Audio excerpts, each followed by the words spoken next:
जयसिंगपूर शहराचे संस्थापक राजर्षी छत्रपती शाहू महाराज आणि त्यांचे जनकपिता जयसिंग महाराज यांच्या पुतळ्याचं आकर्षक नूतनीकरण आणि परिसराचं सुशोभीकरण तसेच शहराच्या मुख्य क्रांती चौकातील अतिक्रमण हटवल्यामुळे नगराध्यक्ष संजय पाटील यड्रावकर यांच्यावर अभिनंदनाचा वर्षाव होत असून विविध सामाजिक, राजकीय व युवक संघटनांच्या वतीनं त्यांचं विशेष अभिनंदन करण्यात येत आहे।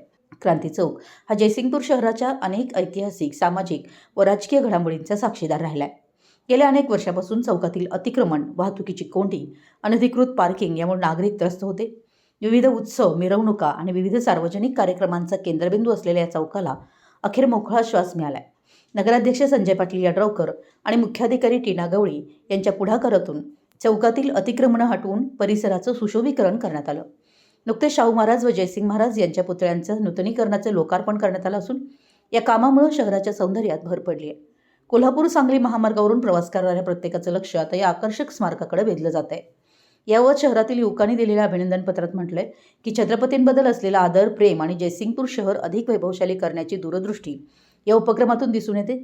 तसेच अतिक्रमण हटवल्यामुळे वाहतूक कोंडीचा मोठा प्रश्न मार्गी लागला असल्याचं त्यांनी अभिनंदन पत्रात म्हटलंय। यावेळी अनेक युवक उपस्थित होते। मराठी न्यूजसाठी जयसिंगपूरहून संदीप अडसूळ।